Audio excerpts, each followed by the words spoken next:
There's a moment almost every couple experiences, but almost nobody talks about. You're sitting next to the person you love, maybe watching TV, eating dinner, lying in bed before sleep. Everything looks fine from the outside, but quietly, underneath all of it, you feel alone. Not dramatically alone, not the kind that makes you cry, just a soft, persistent ache. Like the two of you are in the same space, but not actually in the same place. If you felt that, you're not broken. Your relationship isn't failing, and you are definitely not the only one. But here's what that feeling is actually pointing to. It's pointing directly at the secret to deeper intimacy. And understanding it, truly understanding it, changes everything about how you experience your closest relationships. This isn't a list of tips you've already heard. No, schedule date nights. No, buy flowers. No, say, I love you more often. What we're getting into today goes far deeper than any of that. It touches the core psychological architecture of human connection. And once you see it, you cannot unsee it. Stay with me until the very end. Because the final piece, the one most people skip, is the insight that separates couples who feel genuinely close from couples who simply coexist. I promise you, it's not what you expect. Let's start with the thing almost everyone gets wrong. When most people think about intimacy, they think about physical closeness, touch, affection, romance.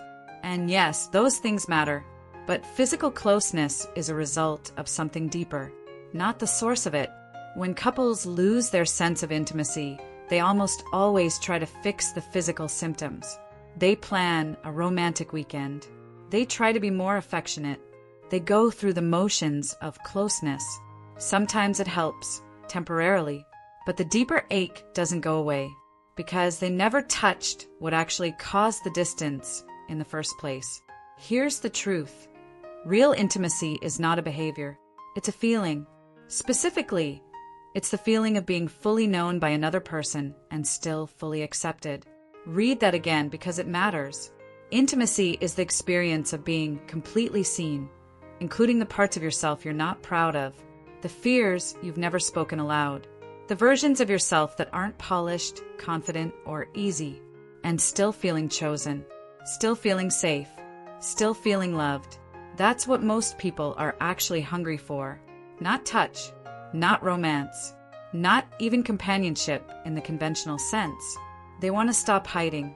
They want to exist without their guard up, around the one person in the world who's supposed to be their closest person.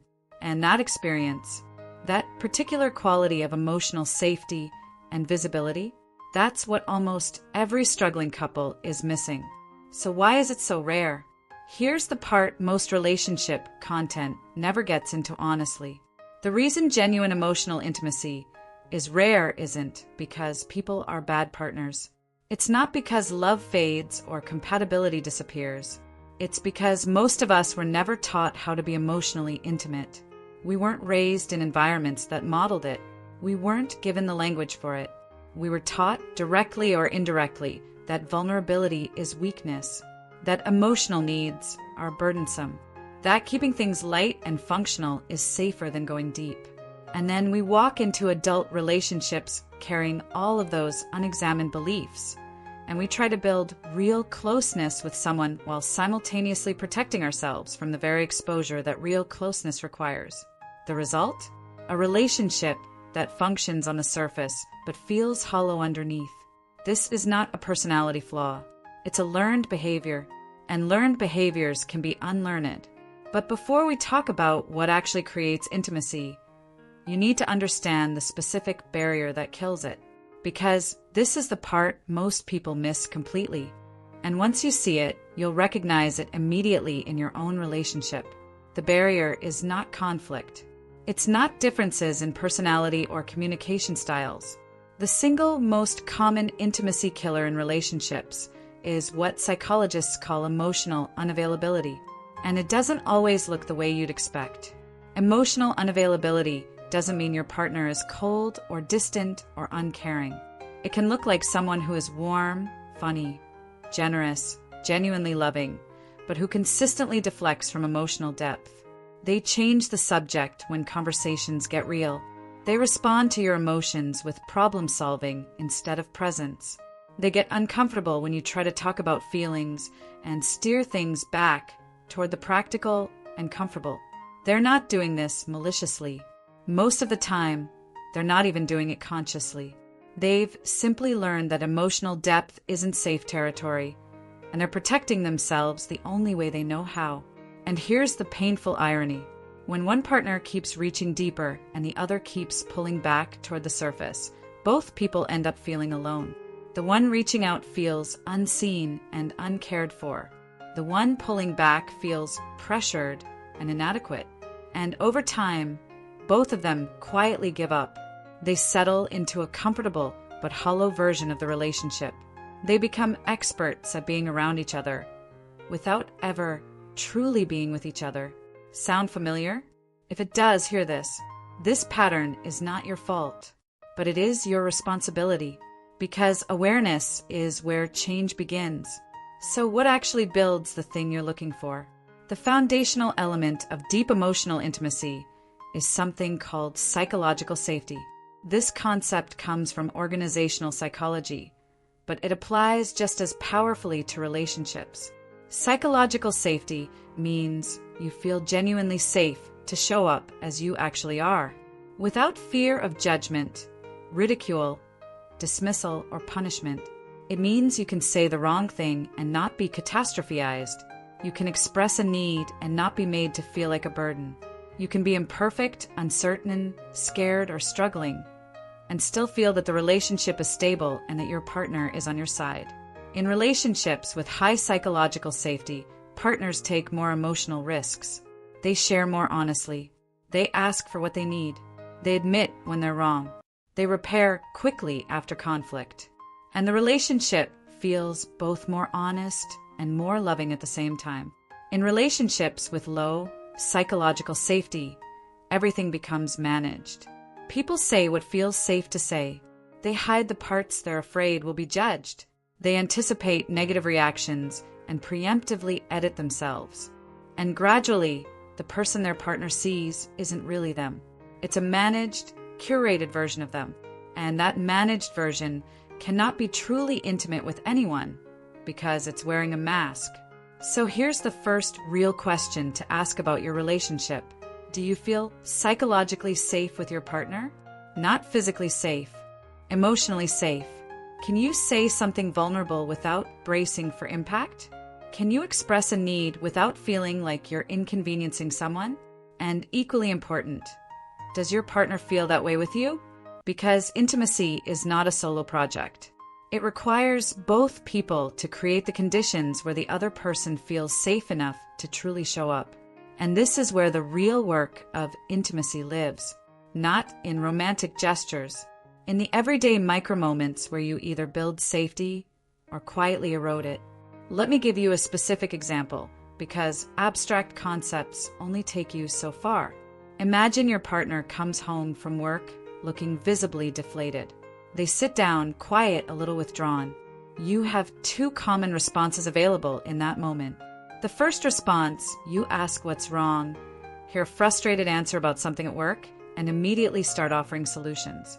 You tell them what they should have said to their boss. You point out the silver lining. You suggest a practical next step. Your intentions are completely good. But what your partner experiences is this: their emotional state is a problem to be managed and moved past as quickly as possible. They don't feel heard. They feel handled.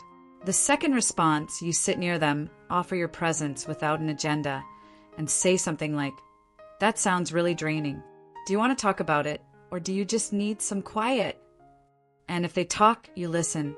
Not to solve, not to reframe, not to fix. You listen to understand. You ask questions that go deeper rather than redirecting toward solutions. You let them feel what they feel in your presence without trying to change it. That second response creates intimacy, not because it's more loving in some abstract sense, but because it communicates something specific and powerful. It says, your emotional experience is welcome here. You don't have to manage yourself around me. I'm just here. That feeling, That sensation of being with someone who is genuinely present with your inner world is what people mean when they talk about feeling deeply connected to their partner. And it's almost entirely made of small moments, exactly like that one. Moments that most couples either rush through or miss entirely. This brings me to one of the most underestimated elements of emotional intimacy. I call it quality presence, not quantity. Quality. A lot of relationship advice focuses on spending more time together, and time together matters. But disconnected time together doesn't build intimacy. You can spend every evening in the same room, every weekend doing things side by side, every vacation together, and still feel profoundly alone if the quality of presence between you is low. Quality presence means that when you're with your partner, you're actually with them. Not physically adjacent while mentally somewhere else. Not half listening while scrolling your phone. Not going through the motions of conversation while your mind is rehearsing tomorrow's work presentation. Actually, genuinely, attentively with them. This sounds simple. It is surprisingly difficult, because real attention, the kind that feels like being truly seen, requires you to temporarily suspend your own inner noise, your own worries, your own agenda, your own need to be right or helpful or entertaining. It requires a kind of generous presence that most of us are never taught to offer and rarely experience receiving. When someone gives you this quality of attention, you feel it immediately. Something in you relaxes. You talk more freely. You say things you didn't know you were going to say. You feel less alone. This is not coincidental. It's your nervous system registering safety and responding by opening up rather than guarding. Here's something that might surprise you. The most intimate conversations are rarely the ones that start with the intention of being intimate. They happen in the margins, in the car on a long drive, in the kitchen while making dinner, late at night when the guard is down and the noise of the day has softened. What allows those conversations to happen isn't scheduling. It's a baseline of safety and presence, built through hundreds of smaller moments where someone consistently showed up as genuinely interested in you. Now, let me tell you about one of the most powerful daily habits in any deeply connected relationship. Dr. John Gottman, whose research on couples spans decades and tens of thousands of hours of observation, found one of the most reliable predictors of lasting emotional closeness. And it's deceptively simple. He calls them bids for connection. A bid is any attempt, large or small, to get your partner's attention, interest, or support. It might be something obvious, like telling them something that upset you at work. Or it might be as subtle as saying, "Look at that unusual cloud," while sitting outside together. Or laughing at something on your phone and turning the screen toward them. Or saying, "That smells incredible," while they're cooking. Every single bid is an invitation, an opening toward connection. And what the research shows is this: partners in deeply connected relationships respond to these bids consistently, not with elaborate effort, simply by turning toward the bid rather than away from it, by acknowledging it, by showing that they noticed and that it mattered. Partners who habitually miss these small bids, not out of cruelty, but simply because they're distracted or in their head, gradually create a relationship where the other person stops bidding. Because bidding and being consistently ignored, even unintentionally, feels like rejection over time. And after enough rejections, most people stop trying. They go quiet. They become self-sufficient in ways that look fine on the outside, but represent a kind of lonely independence that was never supposed to be part of a close relationship. So here's a practice I want you to try. For the next week, pay attention to the moments when your partner makes a bid for connection. Notice how often you respond by turning toward them fully, even just for a moment, versus how often you're somewhere else mentally and let the moment pass. This awareness alone often shifts something significant in how couples relate to each other. Now, let's talk about vulnerability, because this is where most people get stuck. Vulnerability is one of those words that gets thrown around so much it's almost lost its meaning. But the actual experience of being vulnerable with a partner, the real thing, not the concept, is still one of the most transformative and terrifying things a person can do in a relationship. Real vulnerability isn't just sharing your feelings in a general sense. It's specifically the act of showing someone the part of you that you're afraid will make them think less of you, and showing it anyway. It's saying, I'm more scared about this than I've let on. It's saying, I've been feeling disconnected from you, and I don't know how to talk about it. It's saying, I need more reassurance than I usually ask for, and I feel embarrassed admitting that.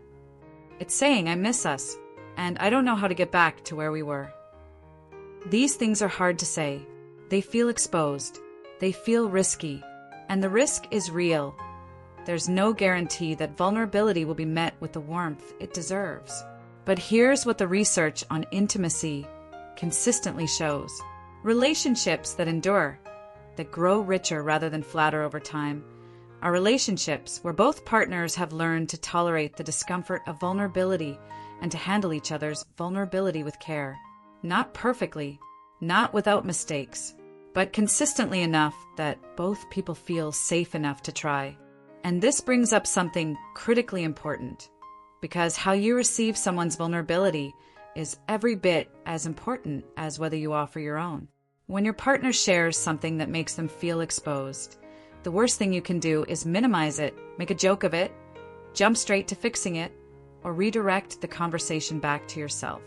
All of these responses, even the well-intentioned ones, communicate that their vulnerability wasn't welcomed, and they will share less of themselves going forward.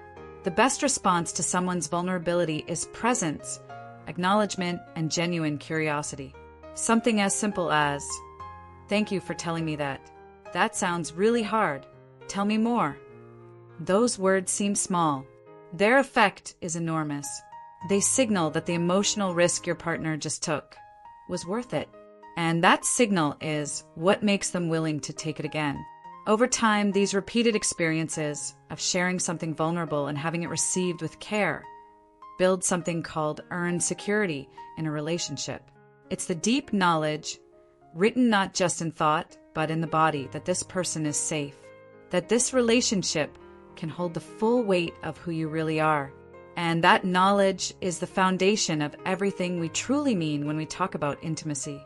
Now, I want to bring in something that completely reframes the entire conversation about intimacy. And it's something almost no relationship content ever addresses directly. Most of us carry what psychologists call an attachment style. This is a pattern of relating to close others that develops in childhood, based on how our early caregivers responded to our emotional needs. And these patterns follow us directly into our adult romantic relationships. They shape how we experience closeness, how we respond to conflict, how much intimacy we can tolerate, and how we behave when we feel emotionally threatened. There are 3 core attachment patterns that matter here. The first is secure attachment. People with secure attachment feel generally comfortable with emotional closeness. They can ask for what they need without excessive anxiety. They can tolerate distance without spiraling. They recover from conflict relatively well and return to connection without holding excessive resentment. In relationships, they tend to create that baseline of safety that makes intimacy possible. The second is anxious attachment. People with anxious attachment desperately want closeness, but are chronically worried about it being taken away. They read into small signals excessively. They seek constant reassurance. When they feel emotional distance, their nervous system escalates quickly. They pursue connection intensely, sometimes in ways that push their partner away, which only confirms their deepest fear. Inside, they often feel they are too much for others. That love is always conditional on their performance. The third is avoidant attachment. People with avoidant attachment learned early that emotional needs weren't reliably met, and that depending on others for support was unsafe or futile. As a result, they developed a strong preference for self-sufficiency. They feel uncomfortable with too much emotional intensity or closeness. When a partner pursues them emotionally, they pull back. They appear independent, sometimes even cold. But underneath that independence is often a real longing for connection they don't know how to safely access. Here's why this matters so much. The most common couple dynamic that creates the painful push-pull pattern is an anxiously attached person paired with an avoidantly attached person. The anxious partner reaches for more closeness. The avoidant partner feels overwhelmed and pulls back. The anxious partner reaches harder. The avoidant partner retreats further. And both people end up feeling alone and misunderstood in exactly the ways they were most afraid of. This is not a character flaw in either person. It's two attachment systems colliding in ways that were shaped long before this relationship began. Understanding this, actually sitting with the idea that your partner's withdrawal might not be rejection, but rather an old learned protection, can completely transform how you interpret and respond to the distance between you. Now, here's what to actually do with this.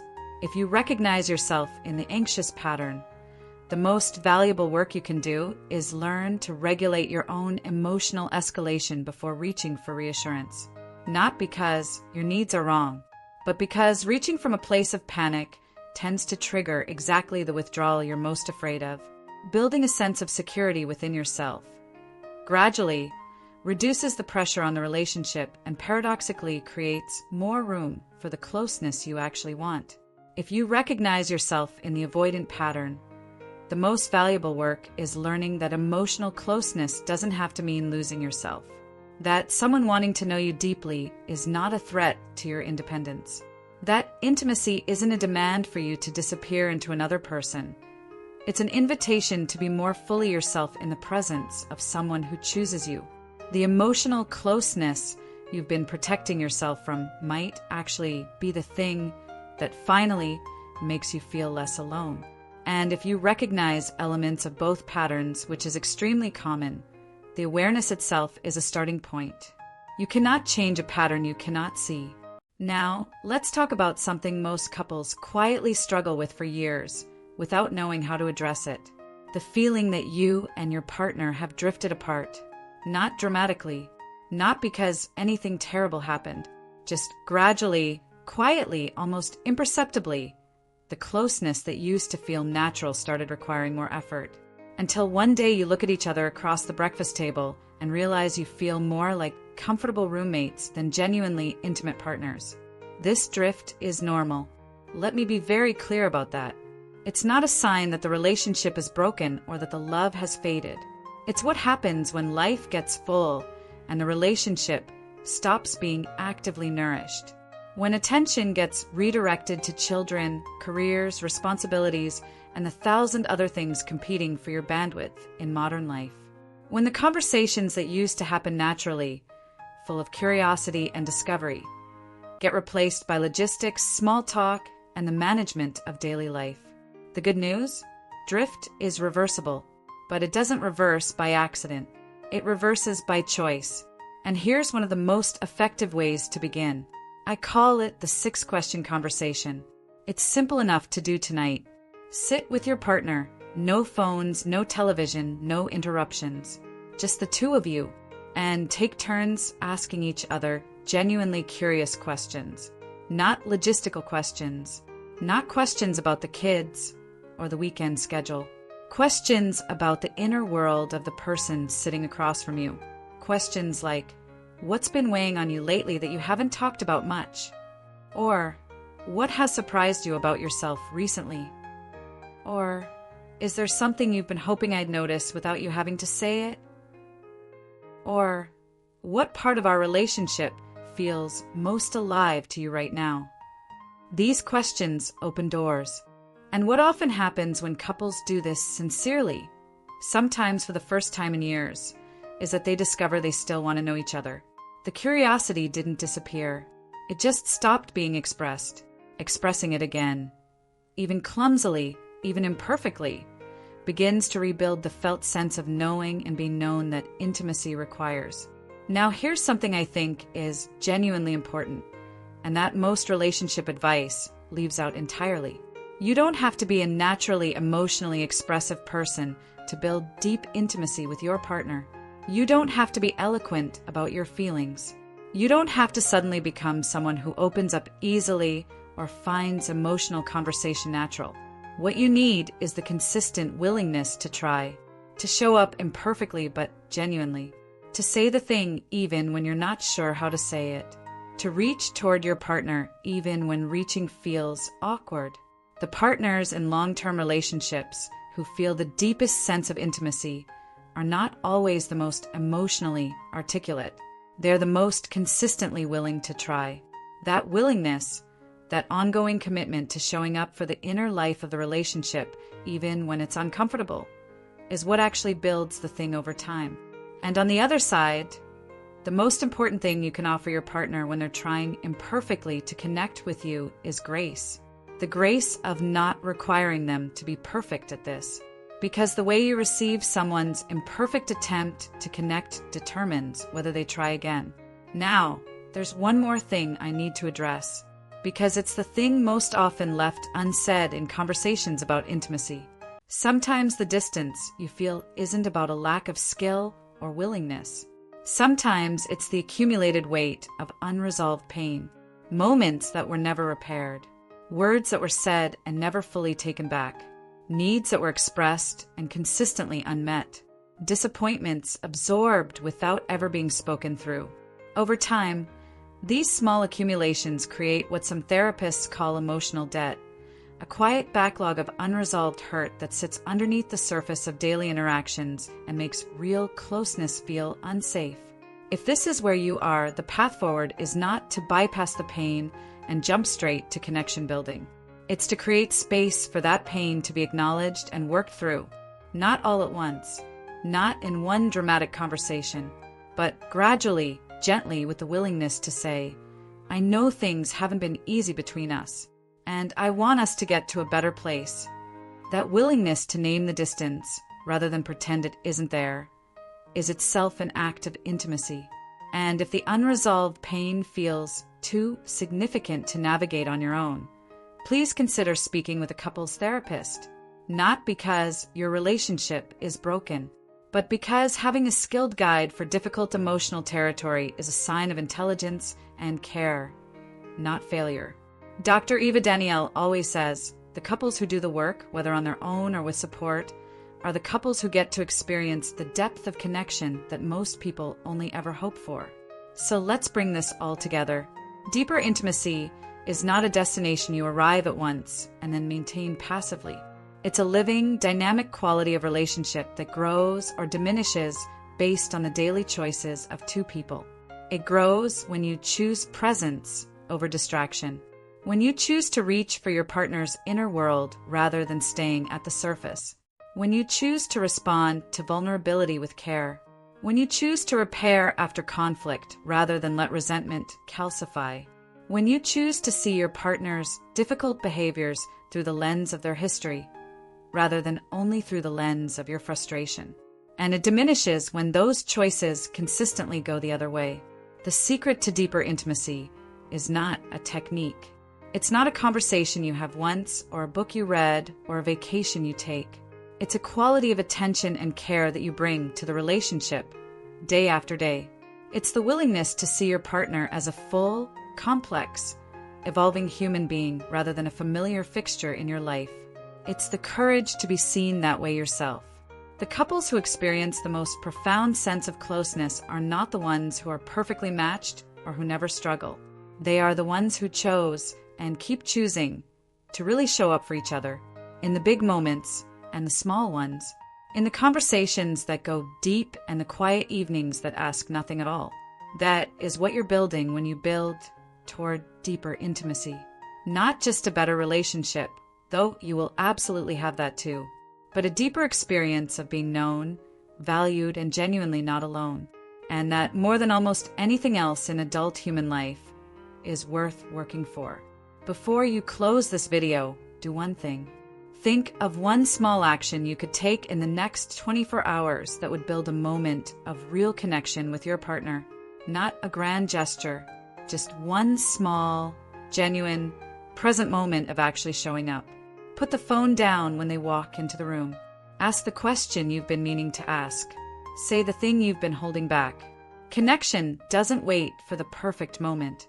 It's made in the imperfect ones. If this resonated with you, share it with someone who needs it. And if you want to keep building toward the kind of relationship that actually feels alive, subscribe. Because this is exactly the work we do here every single week.